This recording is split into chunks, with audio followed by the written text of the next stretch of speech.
কি খবর আপু মনিদের? কখনো কি খাইয়া দেখছেন লাউ দিয়া আর গরুর মাংস দিয়া? কি একটুখানি অবাক হয়ে গেলেন? আরে দাঁড়ান, অবাক তো হইবেনি যখন এটা টেস্টটা নিবেন। লাউ দিয়া আর গরুর মাংস দিয়া যে একবার খাইবো সারা জীবনের লেগে এটার ফ্যান হয়ে যাবো। আমরে বহুত দিন ধরে কইতাছি, আমু এই নানি যেমনি রান্না করে দিত লাউ দিয়া গরুর মাংস দিয়া একবেলা রান্না করে দাও তো। আমু বলতেছে ঠিক আছে, তোর যেহেতু এতই শখ তাহলে কোরবানির মাংস দিয়া লাউ দিয়া তোরে রাইন্দা দিতেছি। তো এই যে 1 কেজি গরুর কোরবানির মাংস নিয়ে নিছে, তবে হ্যাঁ এটা কিন্তু সুন্দর করে আগে দিয়ে নিবেন। তারপরে যেটা করবেন, আদা বাটা, রসুন বাটা, জিরা বাটা, গোলমরিচের গুঁড়া, তারপরে দিয়ে দিবেন লবণ, হলুদ, মরিচ। তবে হ্যাঁ, সব কিন্তু পরিমাণ মতো দিবেন, আর বেশি কম দিলে কিন্তু মজার লাগবে না, কইয়া দিলাম। তারপরে দিয়ে দিবেন যদ্দুর তেল লাগে ওদ্দুর। তারপরে যে এমন ভাবে ডইল্লা ডইল্লা একটা মাহা দিবেন, এই যে দেখেন আম্মু কেমনে মাখতেছে। ও একটা কথা তো বলতে ভুললেই গেছি, আম্মু কিন্তু পেঁয়াজ কুচি দিছে। এই পেঁয়াজ কুচিটা এমনি কাঁচাভাবে দিয়ে দিবেন। হ্যাঁ, সব কিছু একেবারে মাইক খেডারে রেস্টে রেখে দিবেন, যাতে সুন্দর করে গায়ের ভিতরে সবটি মশলা একেবারে ফিনিশিং ভাবে ঢুকে। আর তারপরে এই যে টেনটেন হ্যান দেখছেন, এবার এটা চুলার মধ্যে বসায় দিবেন। তবে হ্যাঁ, আগুন জ্বালাইতে বললেন না। তারপরে একটুখানি দেখবেন আমার মতো পোসপাস কইরা, এই যে দেখেন আমি ক্যামেরা খালি এদিকে ঘুরাই ওইদিকে ঘুরাই, আর আম্মু খালি কয় দাঁড়া নাড়ান দিতে হইবো, তুই খালি ক্যামেরা নিয়ে রং করতেছস। আচ্ছা, তারপরে কি হয়েছে, আম্মু সুন্দর করে এটারে নাড়ানি দিছে একটা। আপনারাও এরকম ভালো একটা নাড়ানি দিবেন। নাড়াইলে কি হইব, নিচে যেটি আছে এটি উপরে যাইব, আবার উপরে যেটি আছে এটি নিচে লাগবে। সব কিছু মিলমিশ কইরা সুন্দর করে নাড়ানি চাড়ানি দিয়া একেবারে ডাকনা দিয়া রেখা দিবেন।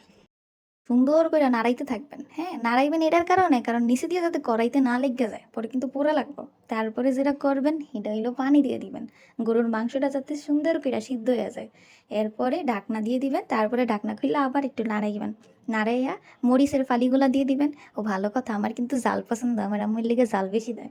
তারপরে লাউগুলা দিয়ে দিবেন। তারপরে লাউডি দিয়া সুন্দর করে একটা মাখন দিবেন। লাউ যাতে প্রত্যেকটি সুন্দরভাবে একদম মাখামাখা হয়ে যায় গরুর মাংসের লাগে।